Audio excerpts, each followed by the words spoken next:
은혜가 많으신 아버지 하나님 감사합니다. 우리에게 늘 은혜 베푸시고 특별히 우리에게 믿음을 다하여 주셔서 믿음으로 말미암아 늘 하나님 바라보는 삶을, 소망 가득한 삶을, 하나님의 인도하심을 받는 삶을, 하나님 바라보는 삶을 살아가게 하시니 감사합니다. 우리가 더욱더 믿음의 삶을 살아가기를 간절히 소원하며 이 시간 주의 말씀을 경청하기를 원할진데, 말씀을 전하고 들을 때 우리 하나님 말씀을 통하여 역사하시는 주님께서 우리 마음속에 찾아와 주셔서 우리의 마음을 새롭게 하시고 우리의 믿음을 새롭게 하시고 우리의 마음을 또한 위로하시고 용기를 다하여 주시옵시기를 간절히 빌고 원하옵나이다. 하나님 영광 받으시기를 간절히 빌고 원하오며 예수님의 이름으로 기도하옵나이다. 아멘.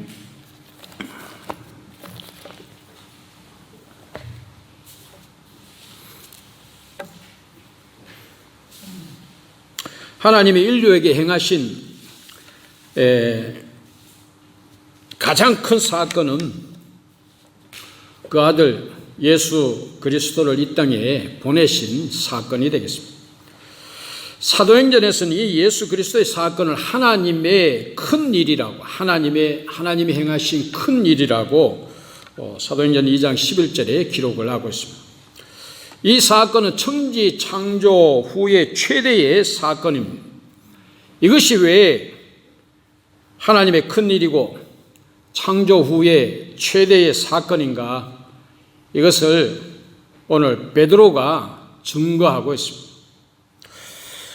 오늘 4장 앞에 3장에 보게 되면 사도들이 많은 이적과 기적을 행하는데 40년 동안 한 번도 걸어본 적이 없는 안전뱅이가 나사렛 예수 그리스도의 이름으로 일어나서 치유되어져서 40년 동안 못 걷던 환자가 예수 그리스도의 이름으로 온전하게 되어져서 이제 예루살렘 거리를 활보하고 다니는 사건이 발생이 되었습니다.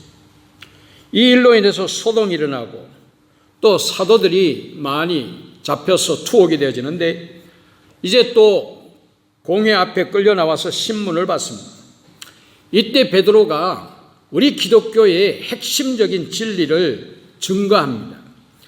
다른 이로서는 구원을 얻을 수 없나니 천하 인간의 구원을 얻을 만한 다른 이름을 우리에게 주신 일이 없음이니라. 아멘. 예수 그리스도의 이름입니다. 그런데 요즘에 있어서 이 진리가 실현을 받고 있습니다. 이 진리가 실현을 받고 있습니다. 두 가지 측면에서 실현을 받고 있습니다. 이 두 가지 측면, 이제 오늘 그것을 생각을 해보려고 합니다. 천하 인간의 구원을 얻을 만한 이름이 많다고. 기독교에만 구원이 있는 것이 아니고 다른 종교에도 구원이 있다, 이렇게 말을 합니다. 다른 종교에 있는 사람이야 당연히 그렇게 이야기를 하죠. 구원이 주제가 되어 있는, 핵심이 되어 있는 종교에서는 당연히 그렇게 이야기를 합니다. 그런데 기독교 속에 있는 사람이 그런 이야기를 하니까 이것이 문제가 크다, 그 이야기. 요즘 우리 한국에 굉장히 이슈화되어지고 있는 일이 되겠습니다. 소위 말해서 종교다원주의가 되겠습니다. 종교다원주의는 세상에 존재하는 여러 종교적 믿음의 다양성을 인정하는 정신입니다. 절대적인 진리, 절대적인이라면 하나밖에 없는 것이죠. 절대적인 진리보다도 다양성을 인정하는 포스트 모더니즘 사상이다, 이렇게 이야기를 할 수가 있습니다. 그래서 절대적인 유일한 진리를 포기하고 우리 기독교에서는 우리만이 구원이 있다라는 그것을 이제는 포기 내지는 양보하고 다른 종교의 진리와 가치도 인정하는 것입니다. 특별히 구원의 차원에서 인정을 하고 있습니다. 이것이 오늘날 기독교 속에 자리를 잡고 있으니 이것이 큰 문제라는 이야기입니다. 여기서 우리는 구별을 뚜렷하게 해야 됩니다.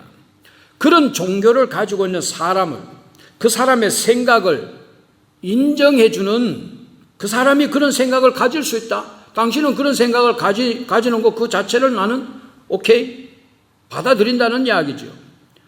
그 정도 차원에서 인정을 해주는 것이어야지 그것을 진리로 인정해서는 되지 않는다는 이야기예요. 당신이 그렇게 생각하는 거 오케이 이 정도 차원이죠. 만약 그것을 인정하게 되어지면은, 그것을 진리적인 차원에서 인정을 하게 되어지면은 기독교 신앙을 특별히 가질 이유가 없는 거죠. 꼭 교회에 다닐 필요가 없게 되어집니다. 우리 신앙 자체를 완전히 흔들어 버리는 것이 되어집니다. 이런 종교다원주의는 절대적으로 틀린 것이라고 오늘 베드로가 크게 외치고 있습니다. 베드로의 외침 속에는 기독교의 핵심적인 진리가 들어있다. 그것은 그때나 지금이나 앞으로 영구히 변하지 않는 그 진리가, 핵심적인 진리가 들어있다, 그 말씀이 되겠습니다. 이 진리의 성격을 한마디로 이야기를 한다면 우리 기독교 신앙의 절대성과 배타성이라고 표현을 할 수가 있습니다. 절대성이라는 것은 어떤 상대적인 변화나 수정이 불가능한 유일한 본질적인 특성이라는 그 이야기입니다. 또 배타성이라는 것은 다른 그 어떤 존재도 용납하지 않는 본질적인 특성이라는 그 이야기입니다. 절대성과 배타성. 기독교는 한마디로 말해서 절대성과 배타성을 그 특징으로 하고 있는 종교다. 많은 사람들이 신사적이길 바라는데 신사적일 것이 따로 있지, 이런 핵심적인 진리에 있어서 신사적이어서는 되지 않는다는 그 이야기입니다. 여러분 정말 잘 믿고 싶습니까? 그렇다면은 내 신앙의 혼합주의를 배격하고, 우리 신앙 가운데서 혼합주의를 배격하고 신앙의 절대성과 배타성을 내 삶 속에 확고하게 세울 필요가 있습니다. 두 가지라고 그랬죠. 내 삶 속에, 두 번째는 내 삶 속이 되겠습니다. 혼합주의, 그런 것이 없는 것 같죠. 혼합주의, 내 삶 속에, 내 신앙 속에 혼합주의가 없는 것 같죠. 정말 없는지 한번 보시기 바랍니다. 잘 믿는다는 것은 신앙의 절대성과 배타성 위에 확고하게 서 있는 것을 말합니다. 이것이 잘 믿는 것입니다. 그러면 우리 기독교의 이 절대성과 배타성은 어떤 것을 의미하는 것인가? 이것을 생각해 보면서 우리가 다시 한번 우리 각자의 신앙을 확고하게 세울 필요가 있을 줄로 믿습니다. 기독교의 신앙은 존재론적인 측면에서 절대성과 배타성을 가집니다. 존재론, 이것은 우주와 인간의 역사, 우리 우주가 있게 되어지고 우리 인간이 있게 되어지는 그 역사 또는 그 기원, 그 진행 과정, 그리고 궁극적인 그 최후, 그 모든 것을 포함하고 있는 것이 이 존재론이라고 볼 수가 있습니다. 말하자면 이 존재의 근원을 말하는 것이 존재론이 되겠습니다. 우리 존재의 근원, 기독교의 존재론은 무엇인가? 여러 가지 측면에서 철학적으로 이야기할 수가 있겠습니다마는 하나님이 우리의 존재론의 핵심이라고 볼 수가 있습니다. 하나님은 스스로 있는 자 야훼라고 말씀하고 있습니다. 출애굽기 3장 14절에 영원 지존자로서 그분에 의해서 천진만물이 창조가 되어지고 우리 사람이 만들어지고 그 하나님이 역사를 이끌어 가시고 통치하시고 섭리하신다, 그것입니다. 그래서 하나님은 나 이외에 다른 신을 섬기지 말라, 다른 신의 그 어떤 우상도 만들지 말라고 그래서 말씀하고 계십니다. 전 구약을 통해서 흐르고 있는 중심 사상은 절대 유일신 여호와 사상이 되겠습니다. 모든 것이 유일하신 하나님으로부터 나왔다, 이것입니다. 이것이 존재론의 뿌리라고 이야기를 할 수가 있습니다. 하나님께서 아브라함을 갈대아 우르에서 불러내신 사건, 이것은 이방 잡신들로부터 배타적이면서 유일신 하나님을 향한 절대 신앙을 가져야 된다, 그 의미가 되겠습니다. 불러내신 것. 하나님이 이스라엘 백성을 출애굽을 시키셨습니다. 가나안 땅으로 이끌어 가신 것은 유일하신 하나님에 대한 신앙, 그 유일신 사상, 세계를 보존하라는 그와 같은 의미를 가지고 있습니다. 하나님이 가나안의 모든 족속을 몰아내라고 말씀하셨습니다. 이왕이면은 이웃과 평화롭게 잘 지내면 될 텐데 남은 땅에 들어가서 그들을 몰아내라고 말씀하시는 것은 바로 유일신 사상, 유일신 신앙을 보존하라는 그 의미가 되겠습니다. 그들을 철저하게 몰아내라고 하신 것을 우리가 잘 이해할 필요가 있다는 이야기입니다. 성경에 보면 하나님은 사랑이라고 말씀하셨는데, 그런데 사랑이신 하나님이 이방 민족에 대해서는 너무 혹독합니다. 때로 매정하고 때로 잔인합니다. 왜? 유일신 사상 때문에. 이방 민족이라면 여러분들 이방 민족을 잘 이해를 해야 됩니다. 그냥 민족적으로 독일 민족, 우리 한국 민족, 민족적으로 다른 것을 말하는 것이 아니고 다른 신을 섬기는 자들을 의미하고 있습니다. 성경에서 이방 민족이라는 것. 여러분들 가나안 족속이 진정한 의미에서 이방 족속입니까? 아닙니다. 가나안 족속은 노아의 자손입니다. 셈과 함과 야벳 가운데 함의 자손이, 함의 아들이 가나안입니다. 함의 자손들이 가나안 족속이에요. 결단코 민족적으로 이방 민족이 아니라는 이야기예요. 우리가 일반적으로 이해하는 그런 어떤 이방 민족이 아니라는 이야기입니다. 완전히 다른 민족이 아니라는 이야기입니다. 이스라엘 백성과 친척 민족이라고 볼 수가 있습니다. 올라가면 피가 같은 피라는 이야기죠. 그런데 그들을 이방 민족 취급하면서 몰아내라고 이야기를 합니다. 하나님이 완전히 다른 어떤 피가 다른, 처음부터 기원적으로 다른 어떤 민족인 것처럼 몰아내라고 이야기를 합니다. 왜? 그들이 다른 신을 섬기기 때문에. 이방 민족의 개념은 다른 신을 섬기는 족속이라는 의미가 되겠습니다. 그래서 이방 민족을 배척하는 것은, 몰아내라고 말씀하시는 것은 유일신 사상, 유일신 신앙을 보존하라는 그 의미입니다. 가나안 족속을 몰아내라. 존재적으로 그러니까 우리 하나님의 백성들은 하나님만 섬기게 되어져 있더라, 그런 이야기죠. 하나님은 질투하시는 하나님이라고 했습니다. 결단코 다른 신을 용납하시는 하나님이 아닙니다.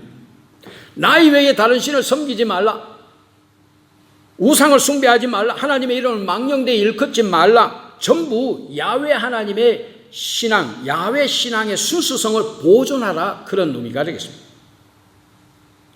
그런 신앙의 존재적인 삶을 살라라는 그 의미가 되겠습니다. 유일신 사상이 뭡니까? 존재의 근원이 하나님이시라는 것이죠. 우리 기독교는 이 존재론을 가지고 있습니다. 요한계시록은 이 존재론에 입각해서 나중에 심판이 이루어진다라고 기록하고 있는 계시록의 묵시록입니다. 우리 기독교는 하나님 이외에 다른 어떤 신앙적 대상을 존재적인 차원에서 근본적으로 배제하고 있습니다. 우리 기독교 신앙이 바로 이것입니다. 우리는 존재적으로 하나님 이외에 다른 신이 있을 수 없다라는 이야기죠. 이것은 다른 타종교 사람들과 싸우기 위한 것이 아니고 내 신앙을 위해서 철저하게 할 필요가 있다, 그런 이야기입니다. 이 신앙 위에 여러분들 굳게 서시기 바랍니다. 이 신앙 위에 굳게 서는 거 여러분들 잘 생각해야 됩니다. 내 삶이, 내 생활이, 나의 매일매일의 생활이 이것 위에 굳게 서야 된다는 그 의미입니다. 두 번째로 우리 기독교 신앙은 구원론적인 측면에서 절대성과 베타성을 가지고 있습니다. 유일신 하나님이 우리의 구원에 대해서 말씀하고 계십니다. 유일신 하나님이 우리의 구원에 대해서 말씀해 주고 계십니다. 다른 이로서는 구원을 얻을 수 없나니 천하 인간의 구원을 얻을 만한 다른 이름을 우리에게 주신 일이 없음이니라. 여기에 주어가 뭡니까? 주어가 누굽니까? 하나님입니다. 유일신 하나님이 우리에게, 유일신 하나님이, 절대적인 하나님, 그 하나님이 우리에게 구원을 위해서 주신 이름이 예수 그리스도라는 그 말씀입니다. 다른 구원이 없다라는 그 이야기입니다. 다른 구원이 없다라는 이야기. 이제 절대적이요 베타성입니다. 다른 종교의 구원이 있다 아니라는 이야기죠. 그러면은 이미 우리 기독교가 이미 안 되어지죠. 이것이 구원론, 이 구원론이, 우리의 구원론이, 우리 기독교 신앙의 구원론이 바로 절대성과 베타성을 가지고 있더라, 그런 이야기입니다. 원래 종교라고 하면은 구원 문제에 답을 줄 수가 있어야만 됩니다. 유교는 정확한 개념으로서 구원의 개념이 없습니다. 일종의 도덕 철학이라고, 유교적인 도덕 철학이라고 이야기를 할 수가 있습니다. 불교는 구원이 아니라 오히려 무로 돌아가는 것이다. 색적 시공이요 공적 시색이다. 뭐 이런 식으로 무로 돌아가는 허상을 이야기하고 있습니다. 그런데 기독교는 정확한 구원론을 제시하고 있습니다. 정확한 구원. 성경은 사람을 근본적으로 죄와 허물로 진노의 자식이라고 했습니다. 이 죄와 허물로 죽을 수밖에 없다라고 단정하고 있습니다. 맞는 말씀입니다. 인간은 자신을 구원하는 일에 있어서 전적으로 무능하다고 말씀하고 있습니다. 인간은 그 어떤 노력으로도 결단코 자신을 말하자면 살릴 수 없다라는 이야기죠. 맞지 않습니까? 그냥 두면 영원히 죽을 수밖에 없는 존재라는 이야기입니다. 맞습니다. 오직 하나님이 보내신 예수 그리스도만이 살릴 수 있다라고 말씀하고 있습니다. 그를 믿으면 살 수 있다고 했습니다. 다른 대가를 치르는 것 없이 그냥 믿으면 구원을 얻을 수 있다. 그래서 구원은 어디까지나 선물이라고 했습니다. 이것이 우리의 구원입니다. 이것이 우리 기독교의 구원론입니다. 우리는 달리 구원을 얻을 수가 없습니다. 다른 구원을 인정할 수가 없습니다. 그러면 이 예수님이 어떤 분이기 때문에 우리를 살릴 수 있고, 이 예수님이 어떤 분이기 때문에 우리가 그를 믿으면 살 수가 있느냐, 그런 질문이 되겠습니다. 정말 이분 한 분밖에 없느냐? 이분 한 분밖에 없다라고 하나님께서 말씀하시는데 정말 이분밖에 없느냐? 이것에 대한 우리의 확신이 있어야만 되겠습니다. 구원의 이름이신 예수 그리스도가 누구시냐? 그 말씀이죠. 다른 분이 아닙니다. 사람의 몸으로 오셨지만 하나님 바로 그분이시라는 그 이야기죠. 인간의 몸을 입으셨지만 죄가 없으신 분이라는 말씀입니다. 죄가 없으신 분이 우리의 죄를 짊어지시고 십자가에 못 박혀 죽으셨다는 이야기. 하나님이시니 이제 사흘 만에 다시 부활하셨습니다. 사망을 깨뜨리시고 부활하셨습니다. 하나님이시니 다시금 하늘나라로 승천하셨습니다. 하나님 보좌 우편에 앉아 계십니다. 그리고 이제 종말에 우리를 데리러 오신다고 말씀하셨습니다. 이런 분이 어디 있느냐는 이야기죠. 이런 분이시기 때문에 우리를 구원할 수가 있더라는 말씀이 되겠습니다. 이것이 기독교의 구원론이면서 이것이 그리스도론이요, 그러니까 기독론이 되겠습니다. 기독론 자체가 이미 유일신 개념과 연결되어진 유일한 구원론이라고 볼 수가 있습니다. 다른 그 어떤 존재도 우리를 구원하기 위해서는 부족하더라는 이야기죠. 천하 사람 중에 구원을 받을 만한 다른 이름을 우리에게 주실 일이 없더라는 이야기입니다. 예수 이름 아니고서는 구원을 얻을 수가 없다는 말씀이 되겠습니다. 예수님이 아니고서는 안 된다라는 이야기, 예수님이 아니고는 안 된다는 이야기입니다. 여러분, 지금 우리가 죽어서 구원받는 그 구원만 생각하면 안 된다는 이야기예요. 현실의 모든 것이 말하자면 예수 그리스도 아니고는 안 된다는 그 이야기입니다. 지금 이것을 생각을 해야만 됩니다. 다른 것으로 해결하려고 온갖 노력들을 많이 하는데 이제 우리 속에, 우리 신앙 속에 뿌리를 내리고 있는 이와 같은 종교 다원주의를 뿌리 뽑아야 된다는 그 말씀이에요. 예수님이 말씀하셨으면 나는 생명의 떡이다, 나는 세상의 빛이다, 나는 양의 문이다, 나는 선한 목자다, 나는 부활이요 생명이다, 나는 길이요 진리요 생명이다, 나는 참 포도나무다, 나는 뭐다. 이것이 유명한 예수님께서 말씀하신 에고 에이미, 라틴어로 에고 에이미가 되겠습니다. 이게 뭘 이야기하고 있는 것인가?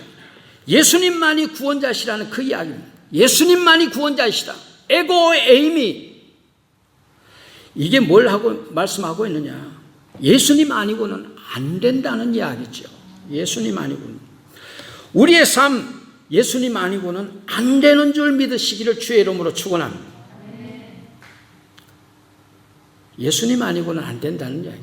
왜 이렇게 강조하면서 말씀을 드리느냐? 예수 아니고도 될 것처럼 살고 있기 때문이라는 이야기예요.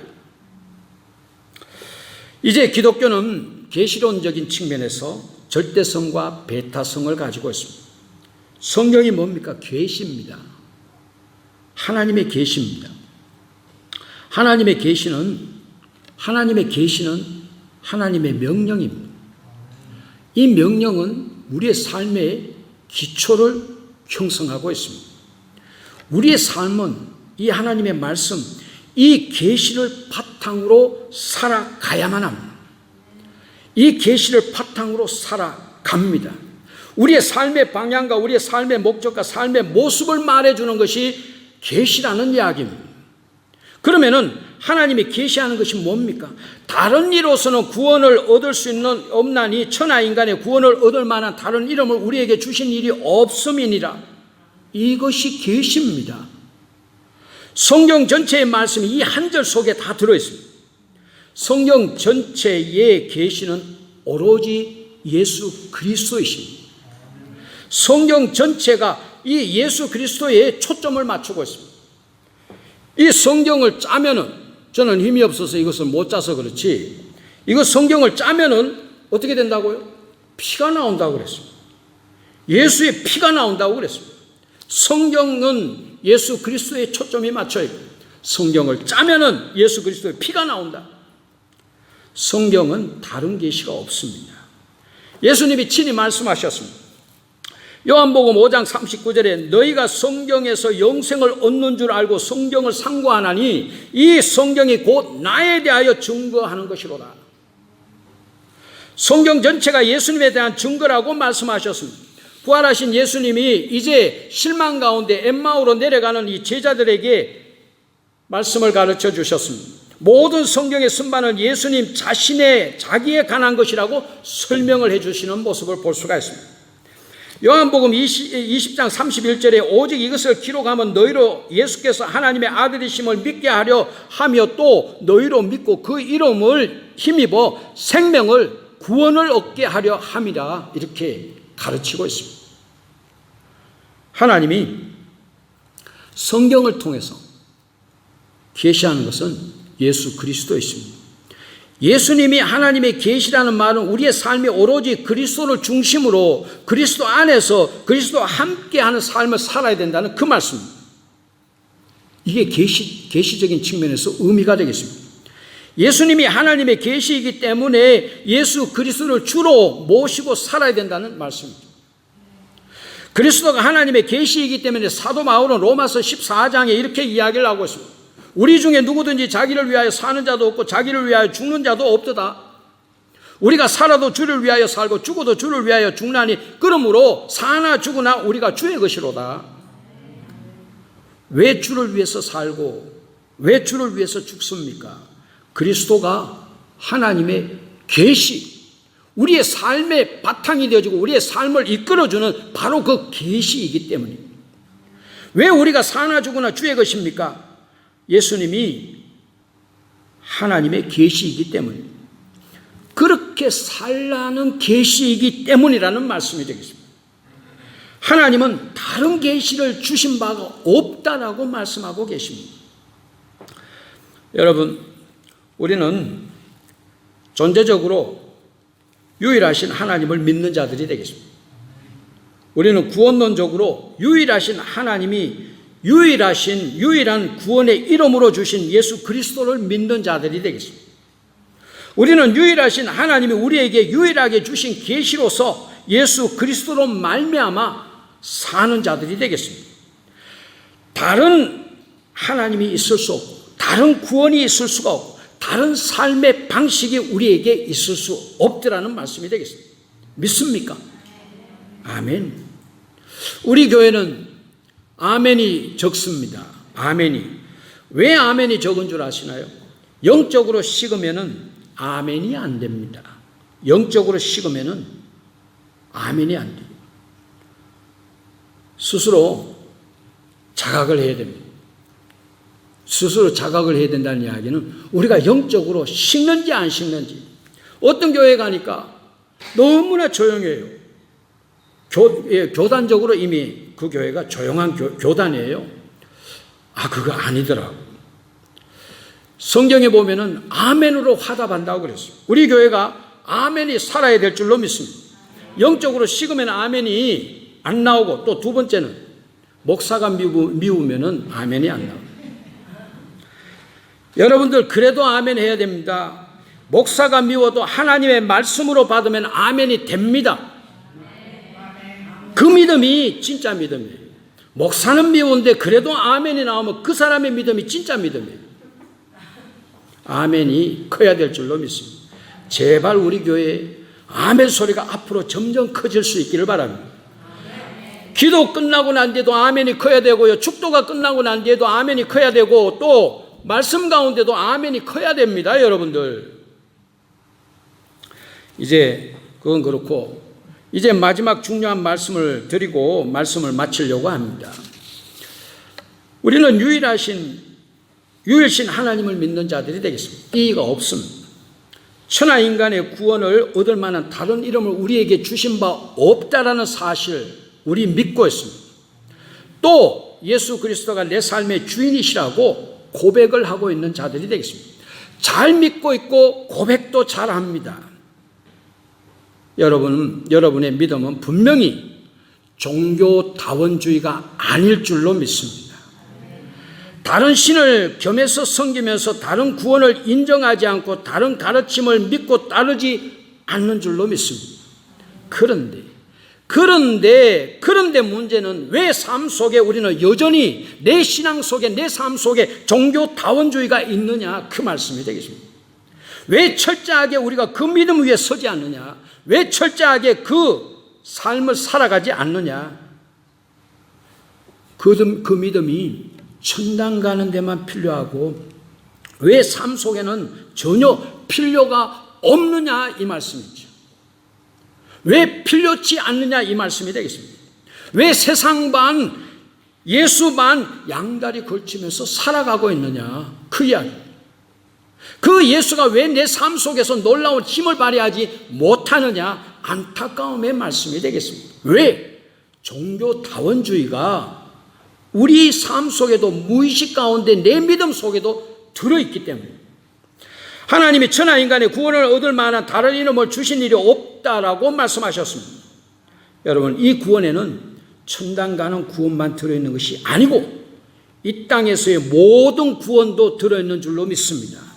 하나님이 주신 놀라운 이름을 반쪽만 사용하지 마시기 바랍니다. 여러분의 문제가 뭡니까? 무슨 문제든 다른 것으로는 안 됩니다. 되는 것 같지만은 안 됩니다. 모든 것을 위해서 다른 것을 주신 바가 없습니다. 그 모든 것을 위해서, 우리 삶 속에 가지는 여러 가지 모든 문제를 위해서 다른 것을 주신 바가 없다는 이야기입니다. 다른 이름을 주신 바가 없습니다. 그 모든 것을 위해서 하나님은 우리에게 예수 그리스도 그 이름을 주신 줄로 믿습니다. 천하 인간의 구원을 얻을 만한 다른 이름을 주신 일이 없다. 이것을 내 삶 속에, 여러분들 삶 속에 철저하게 적용시키시기 바랍니다. 삶의 종교다원주의적인 모습에서 벗어날 수 있기를 바랍니다. 다른 것으로 삶의 구원을 얻으려고 하는 종교다원주의, 다른 것에도 구원이 있고 해결책이 있고 행복이 있는 것으로 생각하는 그런 종교다원주의에서 벗어나라, 그 말씀이 되겠습니다. 우리가 얼마나 다른 곳에서 해결책을 찾습니까? 다른 것에서 행복을 얼마나 찾고 있습니까? 종교다원주의라는 이야기입니다. 하루의 삶을 철저하게 이것을 바탕으로 살아서 정말 성공적인 삶을 복되게 살아갈 수 있기를 주의 이름으로 축원합니다. 아멘. 기도하시겠습니다. 좋으신 아버지 하나님, 천하 인간의 구원을 얻을 만한 다른 이름을 우리에게 주신 바가 없다라고 말씀을 하셨을지대 이것을 믿는 믿음의 삶을 살게 하시니 감사합니다. 이것을 믿음으로 말미암아 우리가 천국 백성으로 살아갈 수 있게 하시니 감사합니다. 이 땅의 삶을 살아갈 때에 예수 그리스도만이 모든 문제의 구원자이심을 믿고 철저하게 예수 그리스도 위에 예수 그리스도를 바탕으로 예수 그리스도를 내 삶의 주인으로 모시는 삶을 살아가는 우리 되게 도와 주시옵소서. 예수님의 이름으로 기도하옵나이다. 아멘.